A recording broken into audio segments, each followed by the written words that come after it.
Okay, we're going to look here at our game with Dusto in the War Wheel Battle Circuit. This was in the losers bracket, and this was Nandi versus Newburg. Dusto's Newburg versus my Nandi. So we're going first, and we've got a 4-trade starting hand, and we've got something on the row that is an absolute banger of a card. Newburg loves it. And we kind of want it against aggressive decks, and that's Azure 4. I mean, to be fair, it's a base heavy row. There's a scrapper there. Not any bombs, but we absolutely can't let Azure 4 fall into Newburg's hands. It's going to give him authority every turn, which is going to convert partially into damage. And it's horrible for us to get rid of, because if he lands an outpost in front of it, it's just going to be absolutely curtains. So we top that one, because there's a reasonable chance next turn, if something juicy turns up, and indeed it did, that we can use our gambit. We can get the trade from that, maybe even a draw if we draw into another blue, and we can kind of snowball that. Dusto's going to pop his gambit, and turns out Newburg's got a pretty good start here. He's got 6. Just guaranteeing his 6 there to get the green base. And that's not wonderful, but we can kind of deal with that in the same way that we would deal with Azure 4. We do need damage though. So Dusto is going to then get rid of jamming terminal. Make sure we can't have that, and get rid of the lovely base that we would have quite liked breeding sites. So now it's a super red row. So we're going to play out our base. We're going to pop our gambit. I'm going to discard that. We don't want to be cycling in anything here. So we're going to pop on top. It's not a scrapper I actually generally love in non-commander play, but with the amount of cycle you've got in the deck, the ability to get rid of stuff into the discard pile makes it have a lot more utility. Especially in Nandi, we can draw there, because that's our 3rd blue ally, so we can draw that straight into hand, scrap out one of our useless starters that we don't want. We take the blockade runner there, absolutely for scrapping, to play nicely with our scrapper. And we're going to take the plasma bot here, and still the row is very red. So it's definitely telling us what we want to be doing this game. And you know, if we can scrap out, if Newburg scraps out, it's pretty bad for us. But if we can scrap out here, we've got a base that'll help us survive.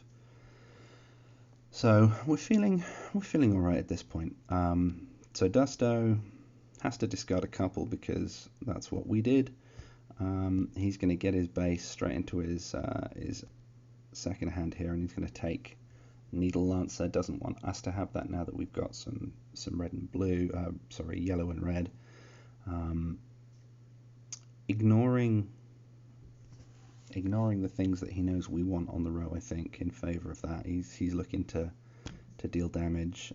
Takes that. I presume that's for allying with his base. Not sure I love that particular play there, but anyway, he's gonna get that and hopefully draw with it. So he's into the bottom of his deck. He's not cycling it around, so we're just gonna get rid of those 2 starters. We don't want them. We're gonna scrap out. We're gonna take the damage and get rid of his base, because we absolutely have to do that. And we're gonna take and top Build-A-Bot there.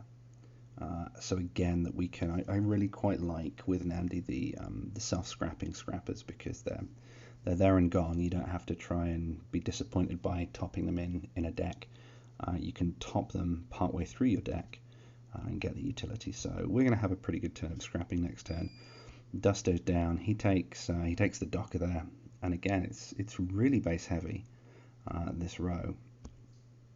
Gets rid of Neural Nexus, because he absolutely cannot let us have that. It's a great card. Valken's its favorite home, but everyone likes a Nexus. Takes some healing and hits us in the face. So here we've got a choice, and what we're going to do actually is we're going to take the base and the bot. At this point, we're trying to make sure that Dusto can't take all the outposts, and we also want to monopolize the scrap because he has none. And because our life totals aren't fluctuating too much at this point, we're going to be able to scrap out and hopefully really hurt him. And we get rid of Build-A-Bot there because we've now got 3 scrappers in the deck that 2 of them pretty much because our ability to get cards and discard, 2 of them pretty much scrap all the time, and that Build-A-Bot is just an ally scrap. But with 2 others it feels good, and I don't want to have a Build-A-Bot disappoint us when we've already got 3 scrappers. So we're cycling into the new deck. Dusto gets his Docker out, he gets some damage on the table, and he takes the outpost because he's realised that he can't let us have a monopoly on a base wall. We're scrapping faster, and it's going to be awful for him. But we are starting to see some yellow on the road. Dusto takes care of the Imperial Smuggler there. Probably not sure the Smuggler.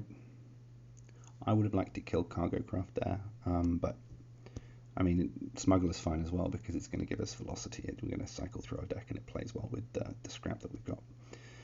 So hits us down to 46. He's on 64. We are here going to top the Cargo Craft. We want to start applying some pressure to Dusto's hand. We're going to cycle through, get that. It also gives the ability to scrap that starter out. Puts 2 discard on him, and just start to really try and throttle his trade a little bit in the mid game. Make sure he can't get any bombs if they turn up. And we're going to take that blue, lovely healing, lovely trade, because we're scrapping down. It's going to be really useful. And here we've allied our scrapper on our base. So Dusto gets rid of his 2. He's got the trade star there, and it's one of those nothing hands you get with Commander sometimes. Gets his heals and his damage, scraps the card out because he doesn't really want it. It's not doing anything for him. And there we are. We can just play our bases down, scrap out our starters, apply our damage, buy an alignment bot. Because again, that's pretty good for us with the position we're in, where we can either use it to scrap or use it to pressure his hand. And then we're into the next deck, and we're down to a 13 card deck because we've got a couple of bases out. So akin to Dusto's 18 card deck, he did bottom, unfortunate for him, that base. So he needle lances, he can't ally it with anything. He takes a security craft, which is good for him, but he also turns up Cargo Craft, which is great for us. We're really quite happy to see that. So we're gonna cycle because we want to get things in the yard for our scrappers. So we're going to do that. We're going to take the trade and top our Cargo Craft. Perfect.